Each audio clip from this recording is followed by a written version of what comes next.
ओम श्री सद्गुरुवे नमः। ओम नमो भगवते वासुदेवाय। अथ पंचमो अध्याय, भक्तिहीन पुरुषों की गति और भगवान की पूजा विधि का वर्णन। राजा निमि ने पूछा, योगीश्वरों, आप लोग तो श्रेष्ठ आत्मज्ञानी और भगवान के परम भक्त हैं। कृपा करके यह बतलाइए कि जिनकी कामनाएं शांत नहीं हुई है, लौकिक पारलौकिक भोगों की लालसा मिटी नहीं है और मन एवं इंद्रियां भी वश में नहीं है, तथा जो प्राय भगवान का भजन भी नहीं करते, ऐसे लोगों की क्या गति होती है। अब 8वें योगीश्वर चमस जी ने कहा, राजन, विराट पुरुष के मुख से सत्व प्रधान ब्राह्मण, भुजाओं से सत्व रज प्रधान क्षत्रिय, जांघों से रज तम प्रधान वैश्य और चरणों से तम प्रधान शूद्र की उत्पत्ति हुई है। उन्हीं की जांघों से गृहस्थाश्रम, हृदय से ब्रह्मचर्य, वक्षस्थल से वानप्रस्थ और मस्तक से सन्यास, ये 4 आश्रम प्रकट हुए हैं। इन चारों वर्णों और आश्रमों के जन्मदाता स्वयं भगवान ही है। वही इनके स्वामी, नियंता और आत्मा भी है। इसलिए इन वर्ण और आश्रम में रहने वाला जो मनुष्य भगवान का भजन नहीं करता, बल्कि उल्टा उनका अनादर करता है, वह अपने स्थान, वर्ण, आश्रम और मनुष्य योनि से भी च्युत हो जाता है, उसका अधपतन हो जाता है। बहुत सी स्त्रियां और शूद्र आदि भगवान की कथा और उनके नाम कीर्तन आदि से कुछ दूर पड़ गए हैं। वे आप जैसे भगवत भक्तों की दया के पात्र हैं। आप लोग उन्हें कथा कीर्तन की सुविधा देकर उनका उद्धार करें। ब्राह्मण, क्षत्रिय और वैश्य जन्म से, वेदाध्ययन से तथा यज्ञोपवीत आदि संस्कारों से भगवान के चरणों के निकट तक पहुंच चुके हैं। फिर भी वे वेदों का असली तात्पर्य न समझकर अर्थवाद में लगकर मोहित हो जाते हैं। उन्हें कर्म का रहस्य मालूम नहीं है। मूर्ख होने पर भी वे अपने को पंडित मानते हैं और अभिमान में अकड़े रहते हैं। वे मीठी मीठी बातों में भूल जाते हैं और केवल वस्तु शून्य शब्द माधुरी के मोह में पड़कर चटकीली भड़कीली बातें कहा करते हैं। रजोगुण की अधिकता के कारण उनके संकल्प बड़े घोर होते हैं। कामनाओं की तो सीमा ही नहीं रहती।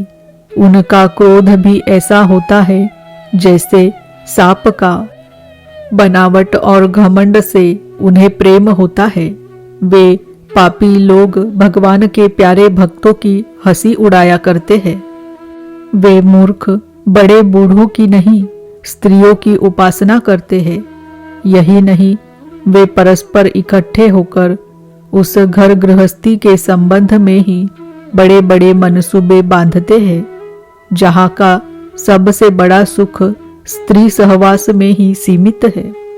वे यदि कभी यज्ञ भी करते हैं तो अन्नदान नहीं करते, विधि का उल्लंघन करते और दक्षिणा तक नहीं देते। वे कर्म का रहस्य न जानने वाले मूर्ख केवल अपनी जीभ को संतुष्ट करने और पेट की भूख मिटाने, शरीर को पुष्ट करने के लिए बेचारे पशुओं की हत्या करते हैं। धन, वैभव, कुलीनता, विद्या, दान, सौंदर्य, बल और कर्म आदि के घमंड से अंधे हो जाते हैं तथा वे दुष्ट उन भगवत प्रेमी संतों तथा ईश्वर का भी अपमान करते रहते हैं। राजन, वेदों ने इस बात को बार बार दोहराया है कि भगवान आकाश के समान नित्य निरंतर समस्त शरीरधारियों में स्थित है।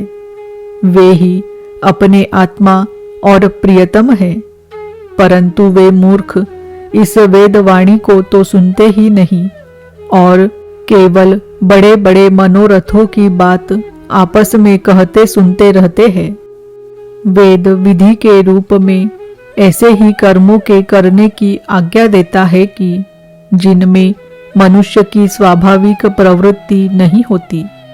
संसार में देखा जाता है कि मैथुन, मांस और मद्य की ओर प्राणी की स्वाभाविक प्रवृत्ति हो जाती है, तब उसे उसमें प्रवृत्त करने के लिए विधान तो हो ही नहीं सकता।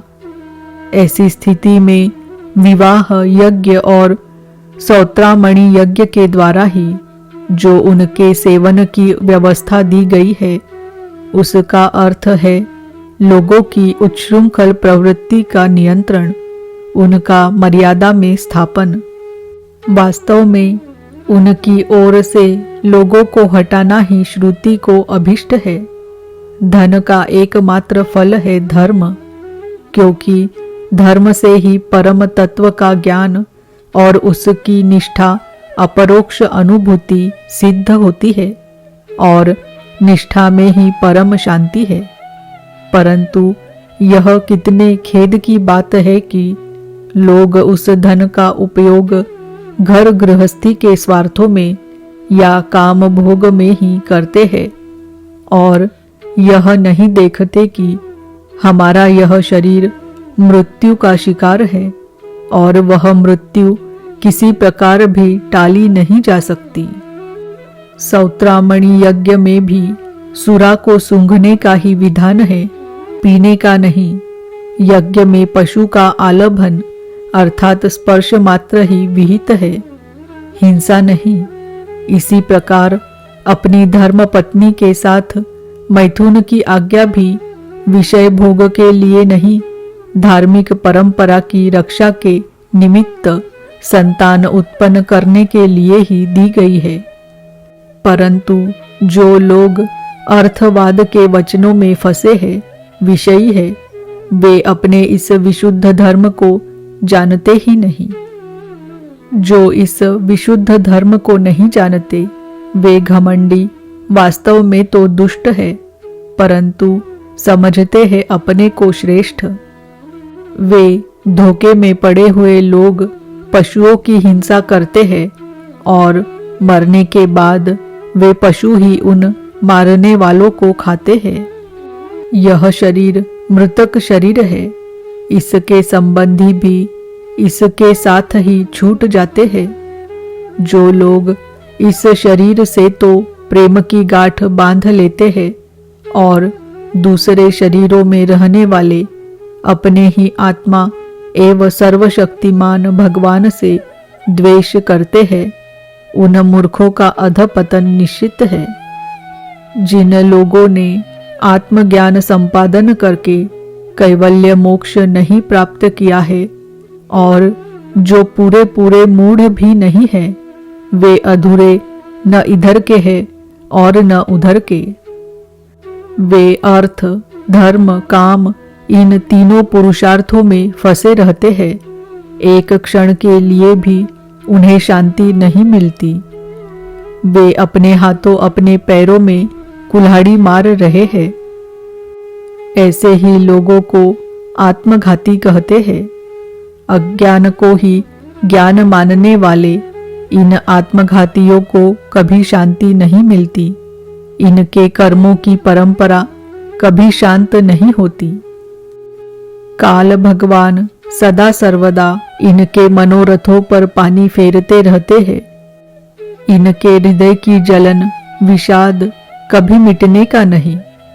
राजन, जो लोग अंतर्यामी भगवान श्री कृष्ण से विमुख है, वे अत्यंत परिश्रम करके गृह, पुत्र, मित्र और धन संपत्ति इकट्ठी करते हैं, परंतु उन्हें अंत में सब कुछ छोड़ देना पड़ता है और न चाहने पर भी विवश होकर घोर नरक में जाना पड़ता है।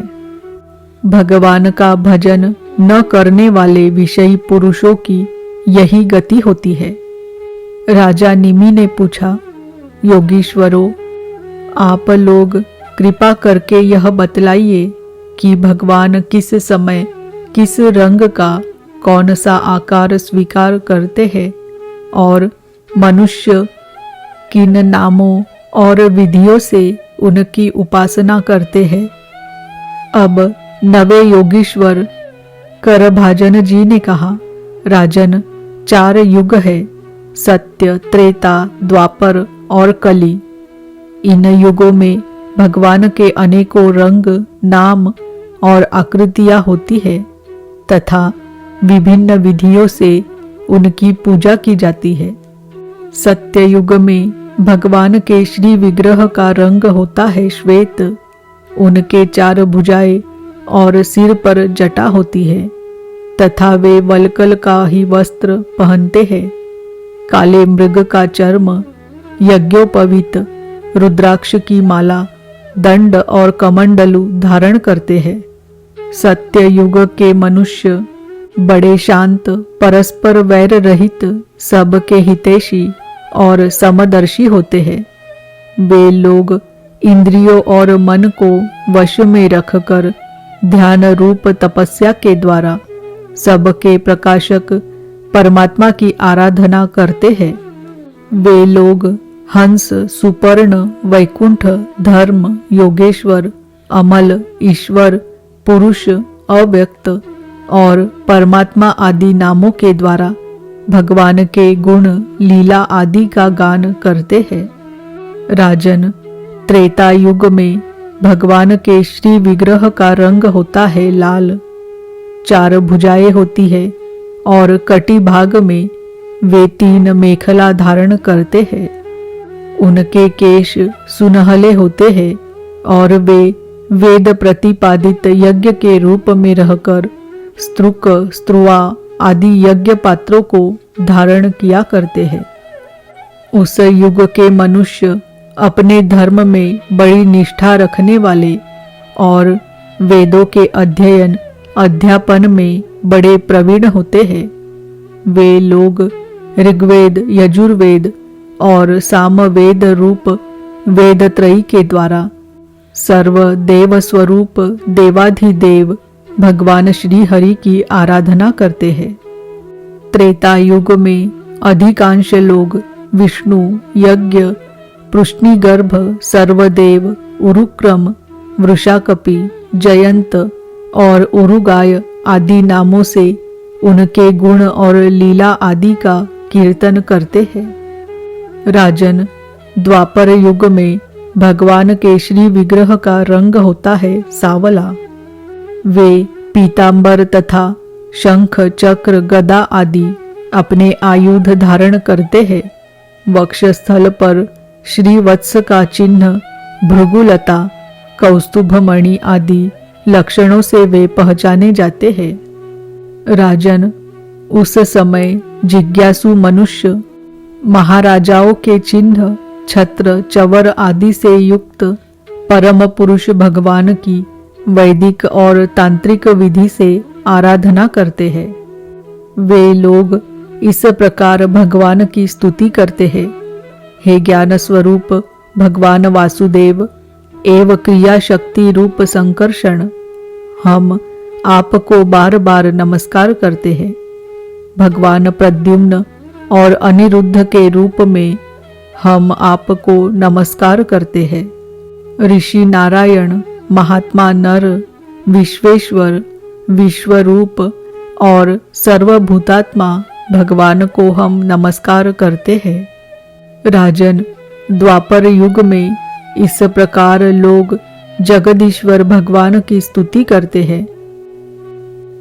अब कलयुग में अनेक तंत्रों के विधि विधान से भगवान की जैसी पूजा की जाती है उसका वर्णन सुनो। कलयुग में भगवान का श्री विग्रह होता है कृष्ण वर्ण, काले रंग का। जैसे नीलम मणि में से उज्जवल कांति धारा निकलती रहती है, वैसे ही उनके अंग की छटा भी उज्जवल होती है।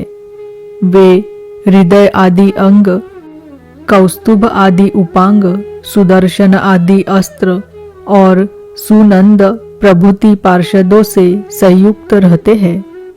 कलियुग में श्रेष्ठ बुद्धि संपन्न पुरुष ऐसे यज्ञों के द्वारा उनकी आराधना करते हैं जिनमें नाम, गुण, लीला आदि के कीर्तन की प्रधानता रहती है। वे लोग भगवान की स्तुति इस प्रकार करते हैं। प्रभो, आप शरणागत रक्षक हैं। आपके चरणारविंद सदा सर्वदा ध्यान करने योग्य, माया मोह के कारण होने वाले सांसारिक पराजयों का अंत कर देने वाले तथा भक्तों की समस्त अभिष्ट वस्तुओं का दान करने वाले कामधेनु स्वरूप है। वे तीर्थों को भी तीर्थ बनाने वाले स्वयं परम तीर्थ स्वरूप है। शिव, ब्रह्मा आदि बड़े बड़े देवता उन्हें नमस्कार करते हैं और चाहे जो कोई उनकी शरण में आ जाए उसे स्वीकार कर लेते हैं। सेवकों की समस्त आरती और विपत्ति के नाशक तथा संसार सागर से पार जाने के लिए जहाज है। महापुरुष, मैं आपके उन्हीं चरणारविंदों की वंदना करता हूँ। भगवन, आपके चरण कमलों की महिमा कौन कहे। रामावतार में अपने पिता दशरथ जी के वचनों से देवताओं के लिए भी वांछनीय और दुस्त्यज राज्य लक्ष्मी को छोड़कर आपके चरण कमल वन वन घूमते फिरे। सचमुच आप धर्मनिष्ठता की सीमा है। और महापुरुष अपनी प्रेयसी सीता जी के चाहने पर जानबूझकर आपके चरण कमल माया मृग के पीछे दौड़ते रहे। सचमुच आप प्रेम की सीमा है। प्रभो, मैं आपके उन्हीं चरणारविंदों की वंदना करता हूँ। राजन, इस प्रकार विभिन्न युगों के लोग अपने अपने युग के अनुरूप नाम रूपों द्वारा विभिन्न प्रकार से भगवान की आराधना करते हैं। इसमें संदेह नहीं कि धर्म, अर्थ, काम, मोक्ष सभी पुरुषार्थों के एकमात्र स्वामी भगवान श्री हरि ही है। कलियुग में केवल संकीर्तन से ही सारे स्वार्थ और परमार्थ बन जाते हैं। इसलिए इस युग का गुण जानने वाले सारग्राही श्रेष्ठ पुरुष कलियुग की बड़ी प्रशंसा करते हैं, इससे बड़ा प्रेम करते हैं। देहाभिमानी जीव संसार चक्र में अनादि काल से भटक रहे हैं। उनके लिए भगवान की लीला, गुण और नाम के कीर्तन से बढ़कर और कोई परम लाभ नहीं है, क्योंकि इससे संसार में भटकना मिट जाता है और परम शांति का अनुभव होता है। राजन, सत्ययुग, त्रेता और द्वापर की प्रजा चाहती है कि हमारा जन्म कलियुग में हो, क्योंकि कलियुग में कहीं कहीं भगवान नारायण के शरणागत, उन्हीं के आश्रय में रहने वाले बहुत से भक्त उत्पन्न होंगे। महाराज विदेह, कलियुग में द्रविड़ देश में अधिक भक्त पाए जाते हैं, जहाँ ताम्रपर्णी, कृतमाला, पयस्विनी, परम पवित्र कावेरी, महानदी और प्रचिति नाम की नदियाँ बहती है। राजन, जो मनुष्य इन नदियों का जल पीते हैं, प्राय उनका अंतकरण शुद्ध हो जाता है और वे भगवान वसुदेव के भक्त हो जाते हैं।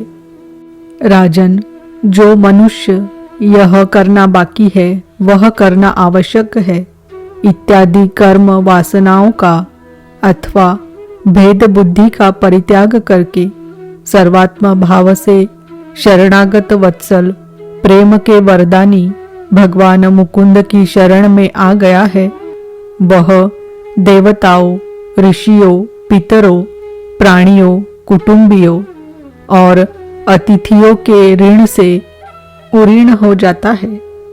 वह किसी के अधीन, किसी का सेवक किसी के बंधन में नहीं रहता।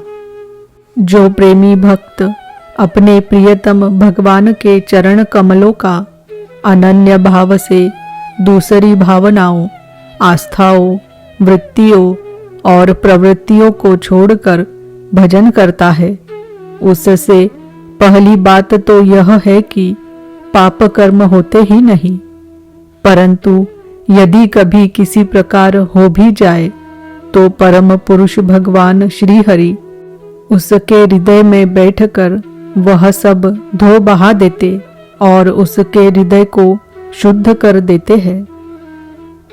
नारद जी कहते हैं, वसुदेव जी, मिथिला नरेश राजा निमि 9 योगीश्वरों से इस प्रकार भागवत धर्मों का वर्णन सुनकर बहुत ही आनंदित हुए। उन्होंने अपने ऋत्विज और आचार्यों के साथ ऋषभ नंदन 9 योगीश्वरों की पूजा की। इसके बाद सब लोगों के सामने ही वे सिद्ध अंतर्धान हो गए। विदेहराज निमि ने उनसे सुने हुए भागवत धर्मों का आचरण किया और परम गति प्राप्त की। महाभाग्यवान वसुदेव जी, मैंने तुम्हारे आगे जिन भागवत धर्मों का वर्णन किया है, तुम भी यदि श्रद्धा के साथ इनका आचरण करोगे तो अंत में सब आसक्तियों से छूटकर भगवान का परम पद प्राप्त कर लोगे।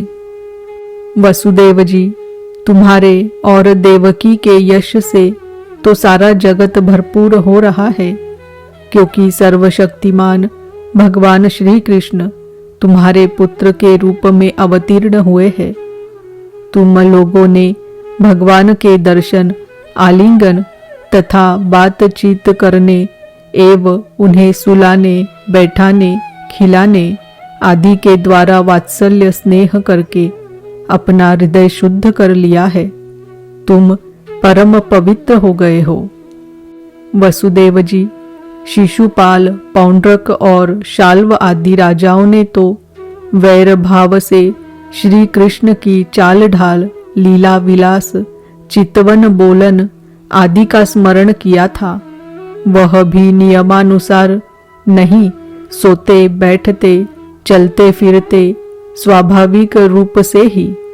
फिर भी उनकी चित्तवृत्ति श्री कृष्णाकार हो गई और वे सारूप्य मुक्ति के अधिकारी हुए। फिर जो लोग प्रेम भाव और अनुराग से श्री कृष्ण का चिंतन करते हैं, उन्हें श्री कृष्ण की प्राप्ति होने में कोई संदेह है क्या? वसुदेव जी, तुम श्री कृष्ण को केवल अपना पुत्र ही मत समझो। वे सर्वात्मा, सर्वेश्वर, कारणातीत और अविनाशी है। उन्होंने लीला के लिए मनुष्य रूप प्रकट करके अपना ऐश्वर्य छिपा रखा है। वे पृथ्वी के भारभूत राजवेशधारी असुरों का नाश और संतों की रक्षा करने के लिए तथा जीवों को परम शांति और मुक्ति देने के लिए ही अवतीर्ण हुए हैं और इसी के लिए जगत में उनकी कीर्ति भी गाई जाती है।